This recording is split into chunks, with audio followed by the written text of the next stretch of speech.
കുറിച്ച് പഠിക്കുമ്പോൾ മൻ അറഫ നഫ്സഹു ഫഖദ് അറഫ റബ്ബ, സ്വാഭാവികമായും അവൻ അവന്റെ റബ്ബിനെ കുറിച്ച് പഠിച്ചു കഴിഞ്ഞു. നമ്മൾ അതാണ് ചിന്തിക്കാനുള്ളത്. അല്ലാതെ എന്റെ പ്രിയമുള്ളവരെ, എന്റെ ഈ മുമ്പിൽ ഇരിക്കുന്ന സഹോദരങ്ങളിൽ ആവശ്യമില്ലാത്ത എന്തൊക്കെയാണ് മൊബൈലുകളിലൂടെ പടച്ചുവിടുന്നത്. നെറ്റിൽ നിന്ന് കടമെടുത്തുകൊണ്ട് കുറെ വൃത്തിഹീനമായ കുറെ സംഭവങ്ങൾ പല മൊബൈലിനകത്തുമുണ്ട്. ഇസ്ലാമിന്റെ പ്രചരണം എന്നാണ് വെപ്പ്. എന്താണെന്നറിയോ? പണ്ട് കാലത്തൊക്കെ ഒരു കത്തടിച്ചിറക്കുമായിരുന്നു. മക്ക പള്ളിയിൽ നടന്ന സംഭവം, അത്ഭുത സംഭവം. ഈ കത്ത് വായിച്ച് ഞാൻ ഉറങ്ങിക്കിടക്കുകയായിരുന്നു മക്കയിൽ. അപ്പൊ ജിബ്രീൽ വന്നു, വിളിച്ചുണർത്തി, മുണ്ടൊക്കെ എടുത്തുടിപ്പിച്ച് മദീനയെ ചാരി ഇരുത്തി, മക്കയെ ചാരി ഇരുത്തി കാര്യങ്ങൾ പറഞ്ഞു. എന്നിട്ട് ഇങ്ങനെ സംഭവങ്ങൾ ഉണ്ടായി. ഇത് 51 പേർക്ക് നിങ്ങൾ ഫോട്ടോ സ്റ്റാറ്റ് എടുത്ത് കൊടുത്തില്ല എങ്കിൽ അടുത്ത മണിക്കൂറിനകത്ത് നിങ്ങൾക്കൊരു അപകടം സംഭവിക്കാം. ഇത് കേൾക്കുമ്പോ അവന്റെ കാര്യം ഒതുങ്ങി എന്ന് പറഞ്ഞുകൊണ്ട് ആ പ്രിയപ്പെട്ട സുഹൃത്ത് ഓട്ടോ ഓടിക്കുന്നവനാണെങ്കിൽ കഷ്ടപ്പെട്ടുകൊണ്ട് അയാൾ എന്ത് ചെയ്യുന്നു? ആ തുണ്ടം കൊണ്ട് നടന്ന് ഫോട്ടോ സ്റ്റാറ്റ് എടുത്ത് എല്ലാവർക്കും ഓരോന്നോരോന്നോരോന്നോരോന്ന് ഇങ്ങനെ കൊടുക്കുക. അതുപോലെ 1000 അടിക്കുന്നു, 2000 അടിക്കുന്നു, 3000 അടിക്കുന്നു, ഇങ്ങനെ അടിച്ചിറക്കി ഇങ്ങനെ കൊടുക്കൽ തന്നെ.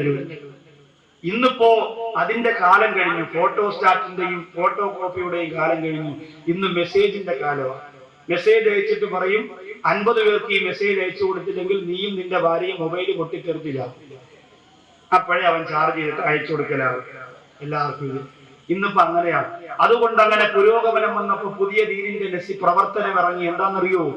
ഖുർആൻ ഓതാൻ പറഞ്ഞ ഉമ്മാടെ മുഖത്ത് നോക്കി ഖുർആൻ ചവിട്ടിയ മോള് പാമ്പായി. പാമ്പായി. നിങ്ങൾ കണ്ടിട്ടുണ്ടോ? അതൊക്കെ കുഞ്ഞുമക്കൾ പെട്ടെന്ന് കാണും. കാരണം ഉമ്മാമാരെ കയ്യിൽ ആദ്യം അത് കിട്ടുക. അവർ കണ്ട ഉടനെ മക്കളെ കണ്ടാ പാമ്പാവും. ഉമ്മ ഖുർആന്റെ വണ്ടയിലാ നിൽക്കുന്നത്. മക്കൾക്ക് മാത്രം അത് പറഞ്ഞു കൊടുത്ത് വരട്ടിയാൻ പറ്റില്ല. ഇതാണോ ദീനിന്റെ പ്രചരണം? ഇങ്ങനെ ഏവനെങ്കിലും എവിടെന്നെങ്കിലും കെട്ടിയേച്ചു വിടുന്നത്. ഇന്നിപ്പോ അള്ളാഹു നമ്മൾ ആലോചിച്ചു നോക്കേ, റബ്ബിനെ കുറിച്ച് എന്തൊക്കെ ജൽപ്പനങ്ങളാണ്. ആപ്പിളിനകത്തല്ല, പേരയ്ക്കകത്തല്ല, കപ്പപ്പഴത്തിനകത്തല്ല, ഏത്തപ്പഴത്തിനകത്തല്ല. ഇത് കാണാൻ ടിക്കറ്റ് കൊടുത്തു നിന്നാൽ ലക്ഷക്കണക്കിന് രൂപ ഉണ്ടാക്കാം. ഏതൊക്കെ തരത്തിലാണ്. അങ്ങനെ അള്ളാഹു പല സ്ഥലത്തും വരട്ടെ. നമ്മൾ അതിനെന്താ ഓടുന്നില്ല. അങ്ങനെ പോയി കാണുമ്പോൾ നിങ്ങൾക്ക് പ്രതിഫലം കിട്ടുമെന്ന് എവിടെയെങ്കിലും പറഞ്ഞിട്ടുണ്ടോ? നമുക്ക് ആ അള്ളാഹുവിനെ മാത്രമേ അറിയൂ. നമുക്ക് ആ പടച്ചവനെ മാത്രമേ അറിയുള്ളൂ. ഖൽബുൽ മുഅ്മിനി അർശുല്ലാഹ്, ഖൽബുൽ മുഅ്മിനി അർശുല്ലാഹ്. ഇന്ന് നമ്മളോട് പഠിപ്പിച്ച റസൂലുള്ള പറഞ്ഞ അള്ളാഹുവിനെ നമുക്കറിയില്ലല്ലോ.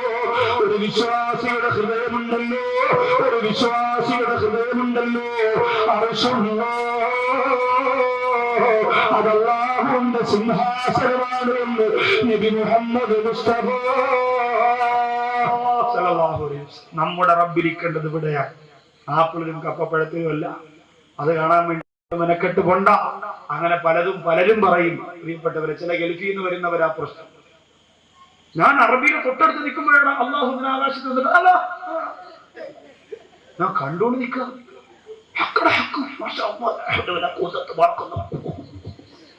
എന്നിട്ട് മൊബൈലിനകത്ത് ഉപ്പിയെടുത്തുകൊണ്ട് നാട്ടിൽ മൊത്തം കാണിക്കും. ആകാശത്ത് അള്ളാഹ് വന്ന് സുഖാണോ എന്ന് ചോദിച്ചിട്ട് പോയി. കാഞ്ഞിപ്പോഴും അടിയാലാക്കാരെ മോനെ സുഖാണോ? അറബിയുടെ അടുത്ത് നിൽക്കുമ്പോഴാണ് നെറ്റിലൂടെ എങ്ങനെ കാണിക്കുക അള്ളാഹ് വന്നിട്ട് പോകുന്നത്. എന്ത് ലോകമാണ് ഇതൊക്കെ കണ്ട് ഈമാൻ കൂടുമെന്ന് ചിന്തിച്ചവരെ പണ്ട് റൂഹ് പിടിക്കാൻ അസ്രായേൽ വരണമെന്ന് പറഞ്ഞവരെ കാസറ്റ് ഇറങ്ങി. ഭയങ്കര പേടിയായിരുന്നു. ദാത്തമാരെയൊക്കെ വിരട്ടി മച്ചാറങ്ങി കണ്ടാ മറ്റേ കാസറ്റ് കുറെ നാൾ കഴിഞ്ഞ് പിന്നെ പേടിയില്ലാതായി. കാരണം എന്താ? അസ്രായേൽ സ്ക്രാച്ച് പിടിച്ച് അടുക്കള കിടക്കണം. പാപ്പാരെ ചെരുപ്പ് വെട്ടി വീടുണ്ടാക്കി പിള്ളേർ സ്പീഡി ഇങ്ങനെ സീറ്റ് ഇത് സ്റ്റീറിംഗ് ആയിട്ട് വെച്ച് കൊണ്ട് നടക്കാം. അസ്രായേൽ ഇപ്പൊ അങ്ങനെ. അതുകൊണ്ട് കൃത്രിമമായ ദൈവത്തെ നമ്മൾ ഉദ്ദേശിച്ചാൽ എപ്പോ പൊളിഞ്ഞെന്ന് ചോദിച്ചാൽ അല്ലാഹുവിന്റെ റസൂല് പഠിപ്പിച്ചതിനപ്പുറം മോഡൽ എന്റെ പ്രിയപ്പെട്ടവരെ നമ്മൾ ഇറക്കിയ നിലനിൽപ്പുണ്ടാവില്ല. എല്ലാവരും അങ്ങനെ ഒരു ശ്രമമൊക്കെ നടത്തി പലരും രക്ഷയില്ല. പ്രിയമുള്ളവരെ, അപ്പൊ ചിന്തിക്കേണ്ടത് മാത്രം നമ്മൾ ചിന്തിക്കുക.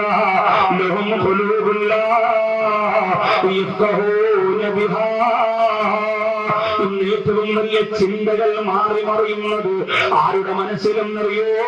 ഗൾഫുകാരായ ഭർത്താക്കന്മാരുടെ ഭാര്യമാരുടെ മനസ്സിലാ. ഭർത്താവ് വിദേശ രാജ്യത്തല്ലോ, 2 വർഷം കഴിഞ്ഞല്ലോ വരൂ. 2 വർഷമെന്ന് പറഞ്ഞാൽ സുബ്ഹാനല്ലാഹ് 24 മാസം എങ്ങനെയാ ചിലവഴിക്കുന്നത്? അങ്ങനെ രാത്രി അവിടെ ഇങ്ങനെ ചിന്തിക്കും.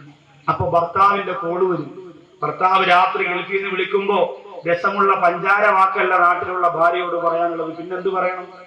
എന്ത് വാക്ക് പറഞ്ഞാലും ഫോൺ വെക്കാൻ നേരത്ത് മരണത്തെക്കുറിച്ച്, പരലോകത്തെക്കുറിച്ച്, ഖബറിനെ കുറിച്ചൊക്കെ പറഞ്ഞ് ഭാര്യയെ പറഞ്ഞ് ബോധ്യപ്പെടുത്തി കൊടുത്തിട്ട് ഫോൺ കട്ട് ചെയ്യാം. അല്ലാതെ ഞാനങ്ങ് പറന്നു തോടി 1 വർഷം കൂടെ കഴിയട്ടെ എന്ന് ഞാൻ സ്വർണത്തിന്റെ ബൈക്കിലെത്തിക്കൊണ്ട് എന്നൊക്കെ പറയുമ്പോ ഭാര്യ ഇങ്ങനെ മനസ്സ് പിടിച്ചു നിർത്തിയിരുന്ന, കെട്ടിയിട്ടിരുന്ന മനസ്സിങ്ങനെ ആടാൻ തുടങ്ങും. ചില മടയൻ ഭർത്താക്കന്മാരെങ്ങനെയാണ്? ഗൾഫിൽ പോയിട്ട് കൂട്ടുകാരോട് പറയും, എടാ എന്റെ വീട്ടിലൊന്ന് പോണേ, കുറച്ച് ഇഡോയും കുറച്ച് പിന്നെ വേറെ കുറെ പൊടിയും മാംഗോ പൊടിയും എല്ലാം കൂടി കൊടുത്തു വിടും. അതിന്റെ കൂട്ടത്തിൽ 10 ഗൾഫിന്റെ കാസറ്റ് കൊടുത്തു വിടും. എന്താ കാസറ്റ് എന്നറിയോ? എന്താ? കത്തുപാട്ടാ കൊടുത്തു വിടുക. അതില് ഇരഞ്ഞോളി മൂസ പാടുക. എന്താ? എങ്ങനാ? അബുദാബിയിലുള്ളോരേ ഋതുകെട്ടി വന്നു കണ്ടോ കൈകോട്ടി. ഇതങ്ങോട്ട് കേൾക്കുമ്പോ അല്ലോ എന്റെ മറ്റാ പാടിക്കൊടുക്ക. ഇതിന്റെ കൂടെ നിങ്ങളറബി നാട്ടില് ഞാനും മോനും വീട്ടില് സബൂറാക്ക് സബൂറാക്ക് സബൂറാക്ക് മോളെ. ഇതാ കൂട്ടുകാരന് കൊടുത്തേക്ക് ആയിരിക്കുന്ന ഭർത്താവ് നട്ടല്ലെന്നവന് സാധനമുണ്ട്, വേറെ ഒന്നുമില്ല കോത്തയക്കാൻ. ഓ ഇതിങ്ങനെ വാരിക്കെട്ടി കൊണ്ട് കൊടുക്കാനാ പറയാ. എവിടെ ഇവിടെ ദിക്റും ചൊല്ലി കുതുബിയത്തും ഓതി സ്വലാത്തും ചൊല്ലി ഖുർആനും ഓതി മനസ്സിങ്ങനെ ഒതുക്കി ഒതുക്കി ഒതുക്കി ഒതുക്കി വെക്കാ. വേളൊക്കെ പോയി കേട്ട് കരഞ്ഞാമീൻ പറഞ്ഞു. അതിന്റെ കൂടെ ഞാനും മോളും വീട്ടില് നിങ്ങളറബി നാട്ടില്. ഇതാണ് അവിടെ കൊടുക്കാനുള്ളത്. നമ്മൾ ഓർക്കണം. എന്റെ പ്രിയമുള്ളവരെ, വളരെ ഗൗരവത്തോടു കൂടി ഞാൻ പറയാം, ഗൾഫുകാർ വളരെ ശ്രദ്ധിക്കണം. നിങ്ങളുടെ ജീവിതം ഗൾഫിൽ പൊലിഞ്ഞു പോവല്ലേ? എത്രയോ പാവപ്പെട്ട ഗൾഫുകാർ, ഒരൊറ്റ മജ്‌ലിസിലും ഞാൻ ഗൾഫുകാർക്ക് വേണ്ടി ദുആ ചെയ്യാതിരിക്കില്ല. അത്രയ്ക്ക് കഷ്ടപ്പെടുന്നവരാണവർ, അത്രയ്ക്ക് ദുമ്പരപ്പെടുന്നവരാണവർ. അവരെ വേദനിപ്പിക്കരുത്. അവർക്ക് അല്ലാഹു നല്ല രീതിയിലുള്ള ജീവിതം നയിക്കാനുള്ള സന്മനസ് അല്ലാഹു കൊടുക്കട്ടെ. അവരെ ഭാര്യ മക്കളോടൊത്തുള്ള സന്തോഷം അല്ലാഹു അവർക്ക് നഷ്ടപ്പെടുത്തുന്നതിന് തൊട്ട് കാത്തിരക്ഷിക്കുമാറാകട്ടെ. അപ്പോ നല്ലത് ചിന്തിക്കുക. വീണ്ടും അല്ലാഹുവിന്റെ ഖുർആൻ പറയുന്നു, ഞാൻ വിശദീകരിക്കുന്നില്ല.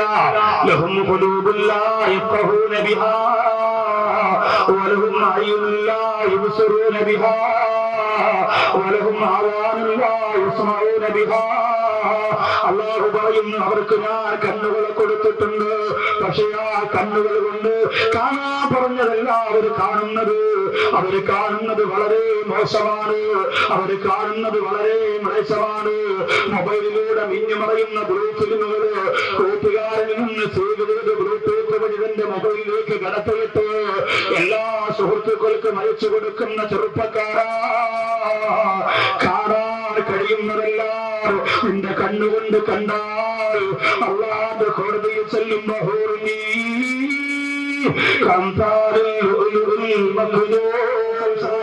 അറിഞ്ഞുകൂടാത്ത പെൺകുട്ടികളെ ഫോൺ പരിപാടി നടത്തുന്നു. മുസ്ലിങ്ങളുടെ വീട്ടിൽ നിന്ന് വിളിക്കുന്നില്ലോ, പ്രായപൂർത്തിയായ പെൺകുട്ടികളെ വിളിക്കുന്നില്ലേ, തന്റെ ലവറിന് വേണ്ടി പാട്ട് ചോദിക്കുന്നില്ലേ. മുസ്ലിം ഉപ്പ പള്ളി നന്നാക്കാനും നാട് നന്നാക്കാനും വേണ്ടി ഞാനും നിങ്ങളും നടക്കുമ്പോ നമ്മുടെ വീടിന്റെ അകത്ത് പൊന്നുപോലെ ചാനലിലേക്ക് വിളിച്ചിട്ട് പറയുന്നത് എന്തെന്നറിയോ? ഞാൻ സ്നേഹിക്കുന്നു എന്റെ പ്രിയപ്പെട്ട ലവറിന് വേണ്ടി പാട്ട് വേണമത്രേ. ഇഫമിലൂടെ ചോദിക്കുന്നവര് അതുമാറി മുഴുവനും ഇപ്പൊ ചാനലിലൂടെയാണ് പാട്ട് ചോദിക്കുന്നത്. അങ്ങനെ പാട്ടുകൾ കേൾക്കാനും കാണാനും സമയം ചെലവഴിക്കുമ്പോ എന്റെ പ്രിയപ്പെട്ട സഹോദരാ, സംഗീതം കേൾക്കാതെ ഉറക്കം വരാത്ത ചെറുപ്പക്കാരാ, ബൈക്കോടിക്കുമ്പോ ചെവിയിൽ വെച്ച് തലകുലിക്ക് പോകുന്ന പൊന്നുപോലെ മോർച്ചറിൽ നിന്ന് എടുക്കുമ്പോ ഇച്ചത്തിന്റെ ഒരു കഷണം ചെവിക്കകത്തിരുന്ന മയ്യത്തുകൾ പത്രത്തിലൂടെ ഒരു സമയത്ത് നിങ്ങൾ കണ്ടിരുന്നില്ലേ? എവിടെയാണ് മോനെ നീ ജീവിക്കുന്നത്? അല്ലാഹു എത്രയോ പേർക്ക് കണ്ണ് കൊടുത്തിട്ടില്ല, അല്ലാഹു എത്രയോ പേർക്ക് കാത് കൊടുത്തിട്ടില്ല, അല്ലാഹു എത്രയോ പേർക്ക് സംസാരശേഷി കൊടുത്തിട്ടില്ല. എനിക്കും നിങ്ങൾക്കും അല്ലാഹു ഒരു തന്നോയെങ്കിൽ അത് പണച്ചറത്തിന് വേണ്ടി ഉപയോഗപ്പെടുത്തണേ. അത് അങ്ങനെ ചെയ്യുന്നവരാരാ? ഖുർആൻ നിർത്തുന്നില്ല, വിശദീകരിക്കുകയാ.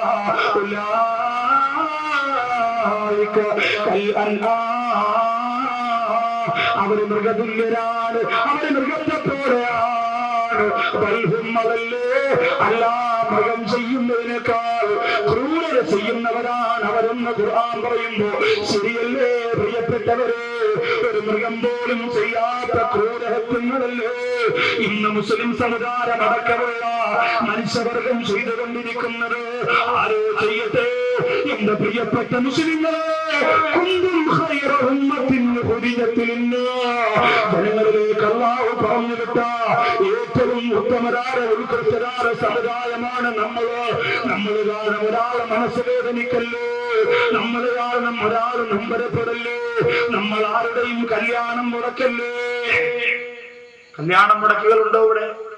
കൈവക്കാൻ പറഞ്ഞാൽ അത് അഭിമാനമാണ്. ഉണ്ട് സാർ, കല്യാണം മുടക്കികൾ കുടിയന്മാർക്ക് പെണ്ണ് കിട്ടും, കള്ളുകുടിയന്മാർക്കും പെണ്ണുപിടിയന്മാർക്കും പെണ്ണ് കിട്ടും, പലിശക്കാർക്കും കള്ളന്മാർക്കും കൊള്ളക്കാർക്കും പെണ്ണ് കിട്ടും, നല്ലവന്മാർക്കും ഇവിടെ പെണ്ണ് കിട്ടില്ല. എങ്ങനെയുണ്ട് ഇബ്രാഹിം കടമോൻ? ചായ കുടിച്ചിട്ടുണ്ടോ? അല്ല, നിങ്ങൾ പറഞ്ഞില്ല, പറയാം. എന്താ എന്തൊരു പ്രശ്നമുണ്ടോ? അല്ല, അവന്റെ ഈ മറ്റേ ഒരു മന്ദതയൊക്കെ മാറിയോ? മന്ദരൻ 10-20 കൊല്ലം ഇവിടെ ആന്ധ്രാപ്രദേശിലെ ഏത് ഹോസ്പിറ്റലിലായിരുന്നു, കഴിഞ്ഞ ആഴ്ച വന്നേ ഉള്ളൂ. മാറിയെങ്കിൽ പയ്യും ഉഷാറാക്കോ.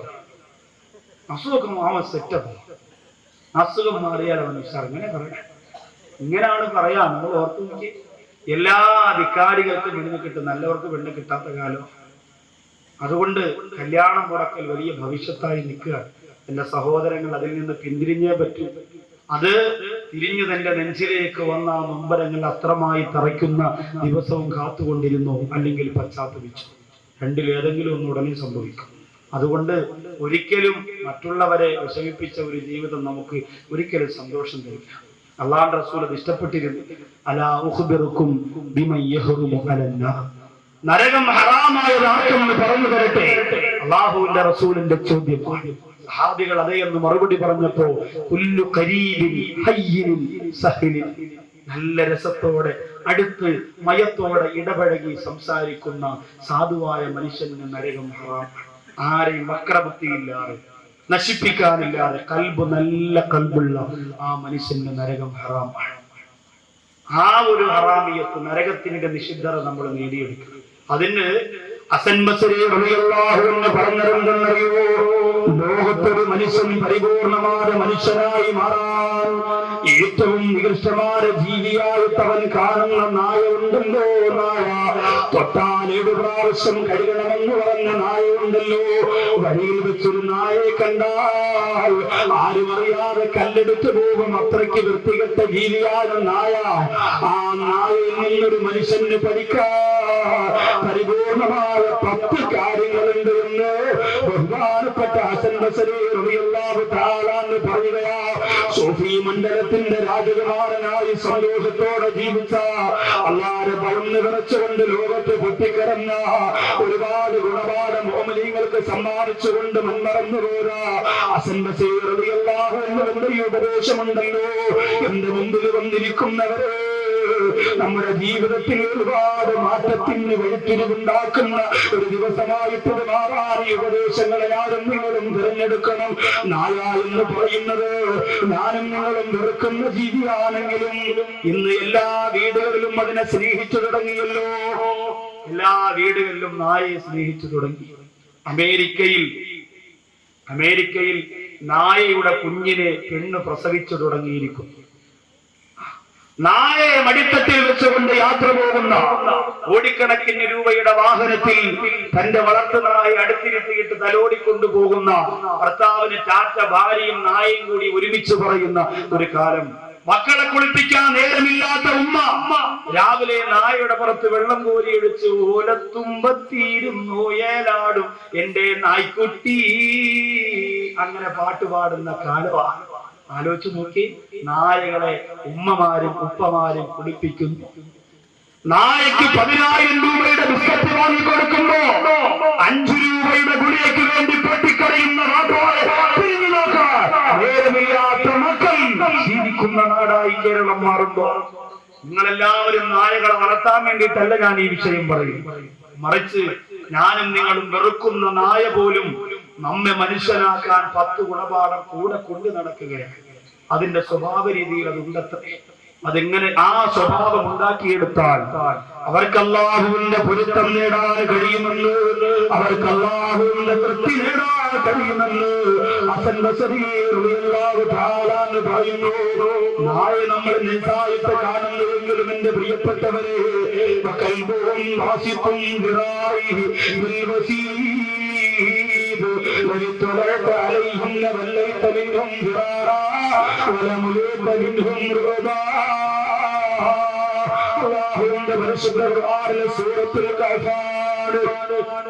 ഈ സൂറത്തുൽ കഹ്ഫിന് പോലും ധാരാളം പ്രത്യേകതയുണ്ട്. അത് ഖുർആൻ രക്ഷയും ശിക്ഷയും എന്ന വിഷയത്തിൽ പറയാനുള്ളതാ. എങ്കിലും ഞാൻ ഓർമ്മിപ്പിക്കാൻ, ഇന്ന് വെള്ളിയാഴ്ചയായിരുന്നു. സൂറത്തുൽ കഹ്ഫ് ഓതി എത്ര പേരുണ്ട് എന്ന് ചോദിച്ചാൽ ഇവിടുത്തെ ഉസ്താദ് ആകെ നിരാശയിലും പ്രയാസത്തിലുമാണ്. കളഞ്ഞിട്ട് പോടാന്ന് അല്ലാഹുവാണ് എന്നോട് വളരെ സങ്കടത്തോടു കൂടി പറഞ്ഞതാ. ഉസ്താദെ, കായംകുളത്തിൽ നിന്ന്, ആറാട്ടുപുഴയിൽ നിന്ന്, കരുനാഗപ്പള്ളിയിൽ നിന്ന്, ആലപ്പുഴയിൽ നിന്ന് ഇഷ്ടംപോലെ ആൾക്കാർ വാത് കേൾക്കാൻ വരുന്നുണ്ട്. പക്ഷേ നമ്മുടെ മഹലിൽപ്പെട്ട ഒരുപാട് വീടുകൾ ഇപ്പോഴും ഇതറിഞ്ഞിട്ടില്ലാത്ത പോലെ നടക്കാണ്. അതിൽ ചിലരൊക്കെ വലിയ ദീനീ പ്രവർത്തകരാന്ന് പറഞ്ഞപ്പോ സങ്കടം തോന്നിപ്പോയി. എന്റെ പ്രിയപ്പെട്ടവരെ, ആരുടെ ദീനാ നമ്മൾ വളർത്തുക? ആരുടെ ദീനാ നമ്മൾ വളർത്തുക? നമ്മുടെ മഹലിന്റെ മുറ്റത്ത് പള്ളിയുടെ കീഴിൽ ആ പാവപ്പെട്ട സെക്രട്ടറി പറഞ്ഞ കാര്യങ്ങൾ നിങ്ങൾ കേട്ടില്ലേ? എത്ര മയത്തോടെ, എത്ര ഭംഗിയോടെ ഈ നാടിന്റെ കെട്ടുറപ്പിന്റെ കാര്യം പറഞ്ഞു. ആർക്കും ഇവിടെ സ്വാർത്ഥതയില്ല, അധികാരമോഹങ്ങളില്ല. എന്നിട്ട് പോലും ഇതാണ് അവസ്ഥയെങ്കിൽ ഓരോരുത്തർക്കും ഞാൻ ഉൾക്കൊള്ളുന്ന എന്റെ സംഘടന, എന്റെ ദീൻ, എന്റെ ഭാര്യ തലമറയ്ക്കുക, എന്റെ മക്കൾ സലാം പറഞ്ഞിട്ട് പോവുക, എന്റെ വീട് വളരെ റാഹത്തായിരിക്കുക, പിന്നെ എന്നെ കൊണ്ട് പറ്റുന്ന രീതിയിൽ ആരോടെങ്കിലും അള്ളാഹയെ കുറിച്ച് 2 വാക്ക് പറയാം, അതോടുകൂടി കബൂലായെന്ന് തരേണ്ടതാണ്. എന്താ കരുതിയത്? ഇതാണ് ദീൻ. വഴിയിൽ കാണുന്നവരോട് അള്ളാഹയെ കുറിച്ച് 2 വാക്ക് പറയുമ്പോൾ നിന്റെ ദീൻ തീരുമെങ്കിൽ, അങ്ങനെയാണെങ്കിൽ ഏറ്റവും അധികം ദീൻ തീരേണ്ടത് ഇസ്ലാമിന്റെ ശത്രുക്കളെ കുറിച്ചാ. അവർ മൈക്ക് കെട്ടി വെച്ച് പറയുന്ന മുഴുവൻ അള്ളാഹയെ കുറിച്ച്. നമ്മൾ എന്തേ മനസ്സിലാക്കാത്തത്? അള്ളാഹുവിന്റെ ദീൻ നമ്മുടെ നാട്ടിൽ വേണ്ടേ? മനോഹരമായി പള്ളി, എത്ര ഭംഗി അത് കാണാൻ, എത്ര കഷ്ടപ്പെട്ട് അത് ചെയ്തു വെച്ചിരിക്കുക. അതിന്റെ കീഴിൽ കെട്ടുറപ്പോടുകൂടി നിൽക്കാൻ പറ്റിയില്ലെങ്കിൽ. എനിക്ക് പറയാനുള്ളത്, ജനങ്ങൾക്ക് വേണമെങ്കിൽ കളഞ്ഞിട്ടങ്ങ് പോകണം, ദാ കിടക്കണമെന്ന് പറഞ്ഞു. എന്തിനാ നമ്മൾ ഈ കിടന്ന് ത്യാഗം സഹിക്കാൻ പോവാ? എന്റെ പ്രിയപ്പെട്ടവരെ, നമ്മൾ രക്ഷപ്പെട്ടു വന്നേ പറ്റൂ. ഞാനും നിങ്ങളും പിടിച്ച കൊമ്പാട് പുളികൊണ്ടെന്ന് പറഞ്ഞുകൊണ്ട് അല്ലാഹുവിന്റെ ദീനിനെ വളച്ചൊടുക്കല്ലേ. സംഘടനയുടെ നേതൃത്വം പറയുന്നത് മാത്രമാണ് ഹക്ക്, ബാക്കിയത് പ്രസ്ഥാനം പറയുന്നത് കള്ളത്തരമാണെന്ന് പറഞ്ഞ് ചവിട്ടിത്തേക്കുന്നു. ദ്രോഹിക്കുന്നതാരെയാണ്?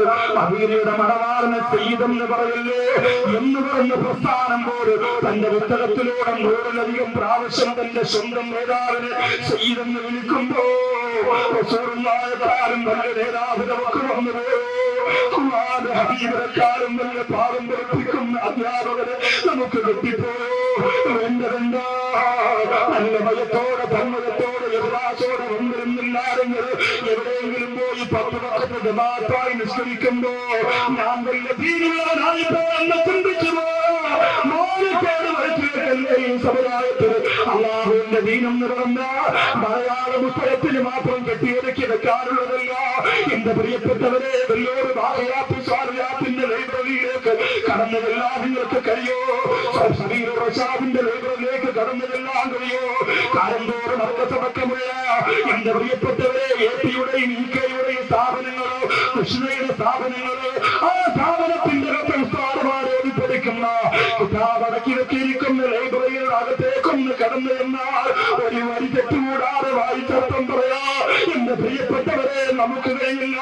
പിന്നെ ആരോ കിട്ടിയ മലയാള പുസ്തകമാണ് ഏറ്റവും വലിയ വേദമെന്ന് പറഞ്ഞ് തലയിൽ ചുമന്ന് ബാക്കിയുള്ള എല്ലാ ദീനിന്റെ പ്രവർത്തനങ്ങളും പുച്ഛിച്ചു തള്ളുന്നവരെ അല്ലാഹുവിന്റെ കോടതിയിൽ ചെല്ലുമ്പോ, പടച്ചറപ്പിന്റെ കോടതിയിൽ ചെല്ലുമ്പോ സ്വന്തം പള്ള വീർപ്പിച്ചുകൊണ്ട് ഞാൻ അവരോട് ദീനിനെ കുറിച്ച് പറഞ്ഞുകൊണ്ട് രക്ഷപ്പെടാൻ നോക്കുന്ന നന്മയുടെ വാതായനങ്ങൾ നാട്ടിൽ പൊട്ടിക്കളിക്കുമ്പോ അതിനെ തൊട്ടോട് വെച്ച് കത്തിക്കുന്ന ദുർഗുണം ഇസ്ലാമിന്റെ ശത്രുക്കൾക്കുള്ളതാ. അത് ദീനിന്റെ പ്രവർത്തകർക്ക് ചേർന്നതല്ല. അല്ലാഹു നമ്മെ കാത്തിരക്ഷിക്കട്ടെ. നായ പഠിപ്പിച്ചു തരാ 10 കാര്യം. ഞാൻ പഠിപ്പിക്കല്ല, അത് പഠിപ്പിക്കല്ല. ഞാനടക്കം നമ്മൾ ഓരോരുത്തരും പഠിച്ചോ, നമ്മുടെ വീടിന്റെ മുമ്പ് നിൽക്കുന്ന നായ, തെരുവ് നായ നമുക്ക് പറഞ്ഞു തരുന്നു 10 ഗുണപാഠം. അത് പഠിച്ചിട്ടെങ്കിലും നീ മനുഷ്യനാകുന്ന. അള്ളാഹുവിന്റെ ഖുർആൻ സൂറത്തുൽ കഹഫ് വെള്ളിയാഴ്ച ഓതുന്ന എത്ര പേരുണ്ട്? ഓതിയാൽ അടുത്ത വെള്ളിയാഴ്ച വരെ അവന്റെ പുണ്യമാണ്. അപകടത്തിൽ നിന്ന്, ദുരന്തത്തിൽ നിന്ന് അവൻ അള്ളാഹു രക്ഷപ്പെടുത്തും. ശപിക്കപ്പെട്ട പിശാചിൽ നിന്ന് കാവലുണ്ടാകും. ഇതൊക്കെ വെറുതെ പറഞ്ഞതല്ല. പെണ്ണുങ്ങളും ഓതണം. പെണ്ണുങ്ങൾ ഓതാൻ വേണ്ടി പള്ളിയിൽ പോകണം. പെണ്ണുങ്ങൾ ഓതാൻ വേണ്ടി പള്ളിയിൽ പോയാൽ ഖുർആൻ തികയത്തില്ല. പെണ്ണുങ്ങൾ വീട്ടിൽ ഇരുന്ന് ഓതണം. വെള്ളിയാഴ്ച രാവ് അസ്ർ കഴിഞ്ഞാൽ പിന്നെ വെള്ളിയാഴ്ച ജുമയ്ക്ക് മുമ്പ് വീട്ടിൽ നിന്ന് സൂറത്തുൽ കഹഫിന്റെ പ്രിയപ്പെട്ട വെള്ളിയാഴ്ച ളുഹറിന് മുമ്പ് പ്രിയപ്പെട്ട സഹോദരിമാർ ഓതണം. ആണുങ്ങൾ ഓതണം. 12:30 മണിയാകുമ്പോ മിമ്പർ കയറി ഉസ്താദ് അമീറുൽ മുഅ്മിനീൻ അബൂബക്കർ സിദ്ദീഖ് എന്ന് പറയുമ്പോൾ അതുവരെ വെളിയിൽ നിന്നുകൊണ്ട് പാത്താള പഠിക്കുക. അള്ളാഹുയെ നമ്മളെ പോയിട്ട് ബാക്കിയുള്ള നീളത്തിന് നാക്കള്ള തന്നിട്ടുണ്ട്. 10 പേരെ കിട്ടിയാ പിന്നെ ഇതുപോലെ ഡകാന്ന് സംസാരിക്കാൻ പറ്റും. എന്തൊക്കെയാ പറയുന്നറിയോ? എന്തൊക്കെയാ പറയാ? ഒരു സ്ഥലത്ത് ഞാനിങ്ങ് കുറച്ച് ദിവസങ്ങൾക്ക് മുമ്പ് അതിന് മുമ്പ് ഒരു സ്ഥലത്ത് ഒരു ചെറിയ 1.5 രൂപ ഒരു സ്പീക്കർ എടുത്തു വെച്ച് ഒരു പുക പോണ ഒരു ആംപ്ലിഫയർ എടുത്തു വെച്ച് ഒരാൾ പ്രസംഗിക്കാൻ 4 പേര് മുമ്പ് കേൾക്കാൻ വന്നിരിക്കണം. എന്തൊരു പ്രസംഗം അറിയോ? ഞാനിവിടെ പറയുന്നത് അങ്ങ് അമേരിക്കയിൽ ഇരുന്നു കൊണ്ട്, വൈറ്റ് ഹൗസിൽ ഇരുന്നു കൊണ്ട് ബറാക് ഒബാമ കണ്ടുകൊണ്ടിരിക്കുകയാ. അത് അങ്ങേക്ക് അതല്ലേ ജോലി. ഇവന്റെ 1.5 ഒരു ആംപ്ലിഫയർ കണ്ടുകൊണ്ടിരിക്കുക. അപ്പൊ വാർത്താളം അടിക്കാൻ നമ്മൾ അമ്മോ സമ്മതിച്ചു കൊടുത്തേ കിട്ടും. താത്തമാരൊക്കെ കല്യാണത്തിന് പോയി 10 പേരെ കണ്ടാൽ പറയുന്ന അങ്ങ് തുടങ്ങിയുണ്ടല്ലോ. എന്റെ മച്ച എങ്ങനെയാ? എന്നും രാത്രി പിന്നെ ഇച്ചിരി പാല് കുടിക്കണം, ഇച്ചിരി മുട്ട പൊരിച്ചത് കുടിക്കണം, എല്ലാ ദിവസവും ഒന്നും കഴിക്കാറില്ല. പിന്നെ ഹോഴ്സാണ് എന്റെ മച്ച. ഒന്നും വേണ്ട, ഹോഴ്സ് വാങ്ങാ, വെള്ളത്തിൽ കലക്കി ഇങ്ങനെ ആടിന് വെള്ളം കൊടുക്കുന്നത്, മച്ച വരെ കുടിച്ചെടുക്കും. ഇതാണ് എന്റെ മച്ചാക്ക്.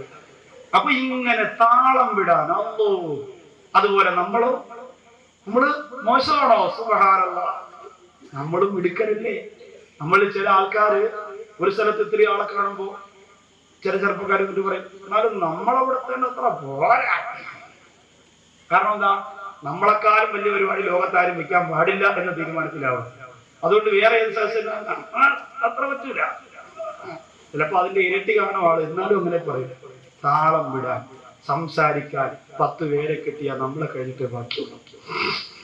അതുപോരാ സഹോദരങ്ങളെ, ആ രീതിയിലൂടെ മാത്രം നമ്മൾ കടന്നു വന്നാൽ പോരാ. നമ്മൾ ചിന്തിക്കുക, അല്ലാഹുവിന്റെ പരിശുദ്ധ ഖുർആനിന്റെ സൂറത്തുൽ കഹഫ് വെള്ളിയാഴ്ച നമ്മൾ ഓതുക. വെളിയിൽ നിന്ന് സംസാരിച്ചുകൊണ്ട് ബഹുമാനപ്പെട്ട ഹബീബ് ഉസ്താദ് ഖുതുബ ചെയ്യുമ്പോ നിസ്കാരം തുടങ്ങുന്ന ചാടിക്കേറി നിസ്കരിച്ച് ഇറങ്ങി വരുന്നവന് ജുമഅ കിട്ടുമോ? ഇല്ല. ഖുതുബയുടെ ആദ്യം മുതൽ അവസാനം വരെ ശ്രദ്ധാപൂർവം കേട്ടിരുന്നവനല്ലാതെ ജുമഅ ഇല്ല. എന്റെ പ്രിയപ്പെട്ടവരെ, അങ്ങനെ ആ ജുമഅ നിസ്കാരം കിടന്നിറങ്ങുമ്പോ ഉസ്താദ് എന്തെങ്കിലും നസീഹത്ത് പറഞ്ഞാൽ കേൾക്കാതിരിക്കോ? ഇല്ല. പക്ഷേ ആ പള്ളിയിൽ നിന്ന് പുറത്തിറങ്ങിയിട്ട് നമ്മൾ ഓടുകയല്ലേ. സൂറത്തുൽ കഹഫ് ഓടാൻ നേരമില്ലാത്ത സമുദായം ഇറങ്ങിയോടിയിട്ട് പള്ളിയിൽ നിന്ന് ഇറങ്ങി വന്ന ഉടനെ നമ്മൾ പറയുന്നതെന്താ? ഒരു സോഡ ഇറങ്ങി ഒഴിച്ചടെ പോയാ കടയിൽ വരിക. എല്ലാ ജുമാ നിസ്കാരം കഴിഞ്ഞ് സലാം വീട്ടിയ ഉടനെ ഒരു സോഡ നാരങ്ങ വെള്ളം കുടിച്ചുകൊണ്ട് ഒറ്റ പോക്ക. വേറെ ഒന്നും പള്ളിയിൽ എന്ത് പൊതുയോഗം നടന്നാലെന്ത്, മതപ്രസംഗം നടന്നാലെന്ത്, കമ്മിറ്റി നടന്നാലെന്ത്, ഉസ്താനെ പിരിച്ചുവിട്ടാലെന്ത്, ഉസ്താനെ തിരിച്ചെടുത്താലെന്ത്, ഒരു പ്രശ്നം. അവനൊന്നും അറിയേണ്ട കാര്യം. അവന് മരിക്കുമ്പോൾ ആരെങ്കിലും കൊണ്ടുവന്ന് നടക്കുന്ന കാര്യം ഉറപ്പാ. മിക്കവാറും അടക്കാൻ കിട്ടും. ഈ കണക്കിന് കവറിനകത്ത് കെട്ടിക്കുയിലാക്കിക്കൊണ്ടിരുന്ന എങ്ങനെ അടക്കാൻ കിട്ടും? 7-8 ദിവസമൊക്കെ അങ്ങനെ കിടന്നാൽ വല്ലാത്ത രംഗമാണ്. കൂട്ടുകാരനല്ലേ, കൂടെ കൊണ്ട് നടന്നവനല്ലേ. എത്ര സംഭവം ഇങ്ങനെ ലോകത്ത് അനേകായിരം സംഭവങ്ങൾ നടക്കുകയാണ്. ഇതൊക്കെ നമ്മൾ കാണണം, നമ്മൾ അറിയണം, നമ്മൾ ചിന്തിക്കണം. എന്നിട്ട് നമ്മുടെ നാട്ടിലും നമ്മുടെ വീട്ടിലും നടക്കാതിരിക്കാൻ, എന്റെ പ്രിയപ്പെട്ടവരെ, മനസ്സിന്റെ പ്രകാശം കെട്ടുപോകാതിരിക്കാൻ ഞാനും നിങ്ങളെ ശ്രദ്ധിക്കണം. സൂറത്തുൽ കഹഫിൽ അല്ലാഹു പറയും, ഒരു വിഭാഗം ചെറുപ്പക്കാർക്ക് നേതൃത്വം കൊടുത്ത നായ, രാജാവിന്റെ അക്രമം കാരണം പരിശുദ്ധ വിശ്വാസം കൊണ്ട് രക്ഷപ്പെട്ടുപോയ യുവാക്കൾക്ക് നേതൃത്വം കൊടുത്ത നായയെ കുറിച്ച് അല്ലാഹുവിന്റെ ഖുർആൻ പറയുമ്പോ, മഹാഭാരത യുദ്ധം കഴിഞ്ഞു വന്ന ആ ഒരു വിഭാഗത്തിന് നേതൃത്വം കൊടുക്കാൻ മുമ്പിലുണ്ടാകുന്ന നായയെ കുറിച്ച് മഹാഭാരതം പറയുമ്പോ, ഇത്താഖ് എന്ന് പറയുന്ന സ്ഥലത്തിന്റെ സ്വന്തം ജന്മനാട്ടിൽ നിന്ന് അതേ ആ മതത്തിന്റെ പ്രചരണത്തിന് വേണ്ടി പോയ യൂനിസസ് എന്ന് പറയുന്ന മനുഷ്യൻ തിരിച്ച് ജന്മനാട്ടിലേക്ക് വരുമ്പോ വലിയ താടിയായി പോയി, ശരീരത്തിൽ ഒരുപാട് വ്യത്യാസം വന്നുപോയി.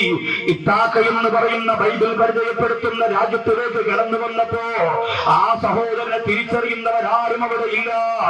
ബന്ധുക്കൾക്ക് മനസ്സിലായില്ല. ആട്ടിയോടിച്ചു, നാട്ടുകാർ ആട്ടിയോടിച്ചു. അവസാനം തിരിച്ചു പോകാൻ കടക്കരയിൽ വന്നിരിക്കുമ്പോ ആ സഹോദരൻ ധരിച്ചിരുന്ന കുപ്പായത്തിലേക്ക് ഒരു ജീവി വന്ന് കടിക്കുകയാ.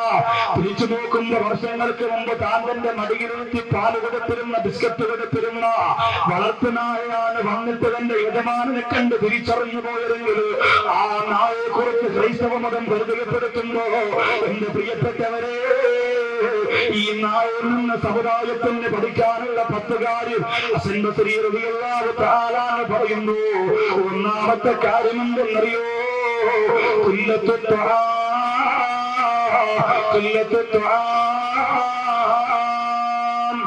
കുറഞ്ഞ ഭക്ഷണമാണ് ഒന്നാമത്തെ പാഠമാണ്. നമ്മൾ നായക്ക് നിങ്ങൾ ഒരു 10 ആടിന്റെ എല്ലും അതുപോലെ തന്നെ ബാക്കി മാംസങ്ങളൊക്കെ എടുത്ത് ഒരു വലിയ പാത്രത്തിനകത്ത് ഇട്ട് കൊടുത്ത് അവൻ ആവശ്യമുള്ളത് കഴിച്ച് പിന്നെ ടേസ്റ്റ് നോക്കാൻ ഒരു എല്ലും എടുത്ത് കടിച്ച് പതുക്കെ നടന്നു പോകും. മൊത്തവും മാർത്തി കാണിക്കില്ല. കവറിലൊന്നും വാരിക്കേറ്റ് തോളത്തിട്ടൊന്നും പോകത്തില്ല. മതിയാവുന്നതിനപ്പുറം ഇനിയും വേണമെന്ന് പറഞ്ഞ് ആർത്തി മുത്തത് കഴിക്കത്തില്ല. അത് നായയുടെ സ്വഭാവമാണ്. ഈ സ്വഭാവം മനുഷ്യന് വളരെ നല്ലതാണ്. മദീനയിൽ ഒരു ഡോക്ടർ വന്നു അത്രേ. അള്ളാന്റെ റസൂലിനോട് പറഞ്ഞു, ഫ്രീ ആയിട്ട് ഞാൻ ചികിത്സിക്കാൻ നിൽക്കട്ടെ 90 ദിവസം. അങ്ങനെ ചികിത്സ നടത്താൻ വേണ്ടി രോഗികളെ കാത്തിരുന്നിട്ട് രോഗികളാരും വന്നില്ല. അള്ളാന്റെ ഹബീബിനോട് പറഞ്ഞു, എന്തേ ഞാനിവിടെ വന്നിട്ട് 90 ദിവസമായി ആരെയും കണ്ടില്ലല്ലോ. അള്ളാന്റെ റസൂല് പറഞ്ഞു, അവര് വയറ് നിറയുന്നതിന് മുമ്പ് ഭക്ഷണം കഴിച്ച് നിർത്തുന്നവരാ, അതുകൊണ്ട് അവർക്ക് രോഗം വരാറില്ല. വയറ് നിറയുന്നതിന് മുമ്പ് ഭക്ഷണം കഴിച്ച് നിർത്തുന്നവരാണ്, അതുകൊണ്ട് രോഗം വരാറില്ല. അത്താഴത്തിന് സുബഹിക്ക് മുമ്പ് അത്താഴം കഴിച്ചിട്ട് പള്ളിയിലേക്ക് വരുന്നവരുണ്ടല്ലോ, ഹൗദിന്റെ അടുത്ത് ഇക്കാമത്ത് കുറെ പെട്ടെന്ന്, കാരണം ഇക്കാമത്ത് കൊടുത്തിട്ട് ആടിപ്പോവും, അത്രയ്ക്ക് ഫുള്ളാക്കി വെച്ചിരിക്കുകയാണ്. ഇനി സമയമില്ല അത്രത്തോളം. ഞാൻ ആദ്യം ജോലി ചെയ്യാൻ പോയി ചെറിയൊരു മഹല്ല്, അവിടുത്തെ മഹദി സാഹിബ് പാവം സാധുവാണ്, വലിയ വിവരമൊന്നുമില്ല. അപ്പോ അന്ന് റമദാൻ മാസത്തിലെ ഒരു സ്ഥലത്ത് ആദ്യം ഫസ്റ്റ് ദിവസം ഡേറ്റ് കൊടുത്ത് തെറ്റിപ്പോയത് കൊണ്ട് ആദ്യത്തെ ദിവസം വാദമുണ്ടായിരുന്നു. അതിന് പോയി വന്നപ്പോ സനതെടുത്ത് ഡിഗ്രി എടുത്ത് കഴിഞ്ഞ് വന്നിട്ട് ഫസ്റ്റ് റമദാനാണ്, ഫസ്റ്റ് ജോലിയാണ്. അപ്പൊ പ്രസവം കഴിഞ്ഞ് രാത്രി ഒരുപാട് വയ്യ വന്നത്. അപ്പൊ ഞാൻ മഹദി സാഹിബിനോട് പറഞ്ഞു, അത്താഴത്തിന് ഭക്ഷണത്തിന് വേണ്ടി നിങ്ങൾ വിളിക്കുമ്പോൾ നിങ്ങൾ ഇച്ചിരി നേരത്തെ വിളിക്കണം.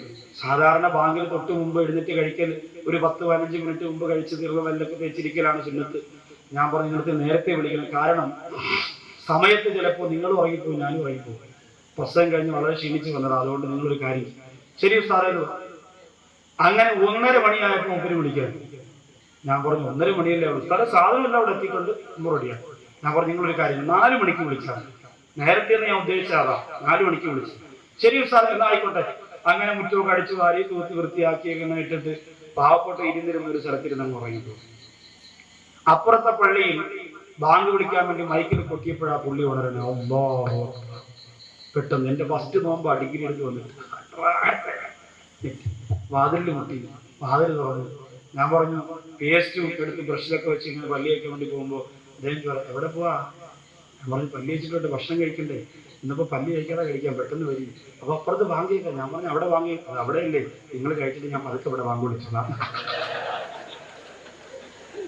ഇവിടത്തെ വാങ്ങി കേൾക്കുമ്പോൾ നിങ്ങൾ കഴിക്കാലോ, അതുവരെ കഴിക്കാലോ, ഞാൻ പതുക്കെ വിളിച്ചോളാം, നിങ്ങൾ കഴിക്കും, പെട്ടെന്ന് പല്ലി കഴിക്കാൻ പോകേണ്ടതാണ്. ഇത് നമ്മുടെ ജീവിതത്തിൽ ആലോചിച്ച് ഈ സഹോദരൻ, ഇത് ഞാൻ വെറുതെ പറഞ്ഞല്ലോ കേട്ടോ. ചില ആൾക്കാർ പറയും പ്രസംഗത്തിന്റെ മഞ്ചിന് വേണ്ടി പറയുന്നത്. അബ്ദുൽ കണ്ണെന്നാണ് അദ്ദേഹത്തെ എല്ലാവരും വിളിക്കുക. സ്ഥലം കൂടെ പറഞ്ഞുതരാൻ വേഗം കൂടി, സംശയമുള്ളവർക്ക് ഇനിയിപ്പോ അത് വേണ്ട. അപ്പോ എന്റെ പ്രിയമുള്ള സഹോദരങ്ങളെ, ഭക്ഷണത്തിന്റെ കുറവുണ്ടല്ലോ, ആ ഭക്ഷണത്തിന്റെ ഭക്ഷണം കുറയ്ക്കുക എന്നുള്ളത് ജീവിതത്തിൽ അല്ലാഹു സുബ്ഹാനഹു വ തആല നമുക്ക് തന്ന ഭക്ഷണത്തെ വളരെ കുറച്ചു മാത്രം സേവിക്കുക, കുറച്ചു മാത്രം കഴിക്കുക, അത് വളരെ നല്ല സ്വഭാവമാണ്. മദീനയുടെ മണവാളന്റെ പൊന്നുപോലെ ഫാത്തിമ ബീവി റളിയല്ലാഹു തആല അൻഹു അലി റളിയല്ലാഹു അൻഹു ഒരു ദിവസം തന്നെ ജോലി കഴിഞ്ഞ് വീട്ടിലേക്ക് വരുമ്പോ ഒരു ഭക്ഷണത്തിന്റെ മാവ് കൊണ്ടുവരികയാ. ഫാത്തിമ റളിയല്ലാഹു അൻഹയോട് പറഞ്ഞു, ഫാത്തിമ എത്രയോ ദിവസങ്ങളായി ഈത്തപ്പഴവും പച്ചവെള്ളവും കുടിച്ചുകൊണ്ട് ജീവിതം നയിക്കുന്ന ഉദരപൂരണം നടത്തുന്ന നമുക്ക് ഇന്ന് ഹരിയായി കിട്ടിയ ഈ മാവുണ്ടല്ലോ, അത് മനോഹരമായി പാചകം ചെയ്ത് തരണേ ഫാത്തിമ. ഫാത്തിമ റളിയല്ലാഹു വല്ലാത്ത സന്തോഷമായി. കാരണം എന്തെന്നറിയോ, തന്റെ കൈ കൊണ്ടൊരു ഭക്ഷണം ഉണ്ടാക്കി കൊടുക്കാൻ കഴിയുന്നല്ലോ. അതുണ്ടാക്കി കൊടുക്കാനുള്ള സാധന സാമഗ്രികളൊന്നും ആ ചിറ്റക്കൂടയുടെ അകത്തളത്തില്ലാത്തത് കൊണ്ടാണ് ഒന്നും ഉണ്ടാക്കി കൊടുക്കാത്തത്. ഉള്ളതിനോടുകൂടി തന്നെ അതിനൊന്നും നേരമില്ലാതെ മെനക്കെടാതെ സമയം കളയുന്ന പെണ്ണല്ല റസൂലുള്ളാഹിയുടെ പൊന്നുമോള് ഫാത്തിമ റളിയല്ലാഹു തആല അൻഹാ. അതുകൊണ്ട് അന്നത്തെ നാട്ടിൽ പത്തിരി എന്ന് നമുക്കിന്ന് വിളിക്കാൻ പറ്റുന്ന തരത്തിലുള്ള ആ ഭക്ഷണം ഉണ്ടാക്കുക. അതുണ്ടാക്കി കയ്യിൽ വെച്ചിട്ട് ഫാത്തിമ റളിയല്ലാഹു അൻഹ പൊട്ടിക്കരയുന്നു. അലി റളിയല്ലാഹു അൻഹു ചോദിച്ചു, ഫാത്തിമ നീ എന്തിനാ കരയുന്നത്? സന്തോഷത്തോടെ ഈ ഭക്ഷണം നിനക്ക് വിളമ്പി തന്നതോടെ ഫാത്തിമ റളിയല്ലാഹു അൻഹ പറയുന്നു, അലിയേ ഈ ഭക്ഷണം ഞാൻ നിങ്ങൾക്ക് തരുന്നതിന് മുമ്പ് എന്റെ ഹബീബിന്റെ മുമ്പിലൊന്ന് കൊണ്ടുപോട്ടെ. ജീവിതത്തിലാദ്യമായി ഫാത്തിമയുടെ കല്യാണം കഴിഞ്ഞിട്ട് സ്വന്തം കൈകൾ കൊണ്ട് നിർമ്മിച്ചുണ്ടാക്കിയ മനോഹരമായ ഈ ഭക്ഷണം ഞാൻ എന്റെ റസൂലിന് കൊടുക്കട്ടെ, അല്ലാഹുവിന്റെ ഹബീബിന് സന്തോഷമാകുമല്ലോ എന്ന് പറഞ്ഞുകൊണ്ട് കാരുണ്യത്തിന്റെ നിറദീപത്തിന്റെ മുന്നിലേക്ക് ഫാത്തിമ റളിയല്ലാഹു തആല കടന്നു ചെല്ലുമ്പോ വഖാമ ഇലൈഹാ ഫാത്തിമ റളിയല്ലാഹു അൻഹ വരുന്നത് കൊണ്ട് അല്ലാഹുവിന്റെ റസൂൽ എഴുന്നേറ്റ് ഒന്ന് സ്വീകരിക്കുകയാ. എന്നിട്ട് ഫാത്തിമയോട് ചോദിച്ചു, ഫാത്തിമാവിന്റെ കയ്യിലെന്താ മറച്ചു പിടിച്ചിരിക്കുന്നത്? ഫാത്തിമ റളിയല്ലാഹു അൻഹ പറഞ്ഞു, യാ റസൂലല്ലാഹ്, ഈ ഫാത്തിമയുടെ കൈകൊണ്ടുണ്ടാക്കിയ പത്തിരിയാണ് നബിയേ, അങ്ങേക്ക് തരാതെ കഴിക്കാൻ എന്റെ മനസ്സിലൊരുക്കുന്നില്ല, അങ്ങേക്ക് തരാതെ കഴിക്കാൻ എനിക്ക് തോന്നുന്നില്ല. അല്ലാഹുവിന്റെ നബിയേ, അവിടുന്ന് ഇത് കഴിക്കണമെന്ന് പറഞ്ഞുകൊണ്ട് ആ പത്തിരി പുന്നാര നബി തങ്ങളുടെ കയ്യിലേക്ക് കൊടുക്കുമ്പോ അല്ലാഹുവിന്റെ റസൂൽ പറയുന്നു, ഫാത്തിമ ഒരു ആഹാര സാധനം ഞാൻ ഇന്ന് കഴിച്ചിട്ട് ഇന്നേക്ക് 7 ദിവസമായി. ഫാത്തിമ ഒരാഹാര സാധനം ഞാൻ കഴിച്ചിട്ട് ഇന്നേക്ക് 7 ദിവസമായി. ഫാത്തിമ റസൂലുള്ളാഹിയുടെ വാഴക്കുളന്ന് പൊട്ടിക്കരഞ്ഞു പോയെങ്കില് എന്റെ പ്രിയപ്പെട്ടവരെ, ആഘോഷത്തെ കുറിച്ച് മോശമായി പറയുന്നു എന്ന് എന്റെ ചെറുപ്പക്കാർക്കൊരു അഭിപ്രായമുണ്ടല്ലോ. അഭിപ്രായം നിങ്ങൾ മാറ്റണം എന്നെനിക്ക് അഭിപ്രായമില്ല. എന്നെ ഒരു സംഘടനയിലും നിങ്ങൾ വാഴിക്കണമെന്ന് ഞാൻ പറയുന്നില്ല. ഒരു സംഘടനയുടെ പരിപാടിക്കും നിങ്ങൾ കൃത്യമായി വിളിക്കണമെന്ന് ഞാൻ പറയുന്നില്ല. അല്ലാഹു എനിക്ക് ആഫിയത്ത് തന്ന, അല്ലാഹു എനിക്ക് ആരോഗ്യം തന്ന, എന്റെ റൂഹ് പിരിയുന്നത് ലോകത്തിന്റെ നാലുകളെ കുറിച്ച് ആവേശത്തോട് ആരുടെ മുന്നിലും പറയാൻ എന്റെ പ്രിയപ്പെട്ടവരെ ഞാൻ എടുക്കണം. നിബിദിനത്തിന്റെ അന്ന് മാത്രം ഒരു പ്രവാചകനെ സ്നേഹിക്കുന്നത് എന്തിനാ? എന്റെ പ്രിയപ്പെട്ട ചെറുപ്പക്കാരാ, ലോകത്തെ ഏറ്റവും കൂടുതൽ പട്ടിണി കിടന്നിട്ടുള്ള ആരാണ് ചോദിച്ച മുസ്ലിം സമുദായത്തിന് ഒറ്റ മറുപടിയേ ഉള്ളൂ, അത് ഫലസ്തീനിലെ ഇന്തിഫാദയുടെ മക്കളല്ല, മദീനയുടെ രാജകുമാർ നബി മുഹമ്മദ് മുസ്തഫ പച്ചില കഴിച്ചിട്ട് സഹാബത്ത് ആട് കാട്ടിക്കുന്ന പോലെ കാട്ടിച്ച ചരിത്രമുണ്ടല്ലോ. അത് പ്രഭാഷണത്തിന്റെ മുൻപിന് വേണ്ടി പ്രാസംഗികർക്ക് ഉപയോഗിക്കാൻ വേണ്ടി എഴുതി വെച്ചിരിക്കുന്നതല്ല.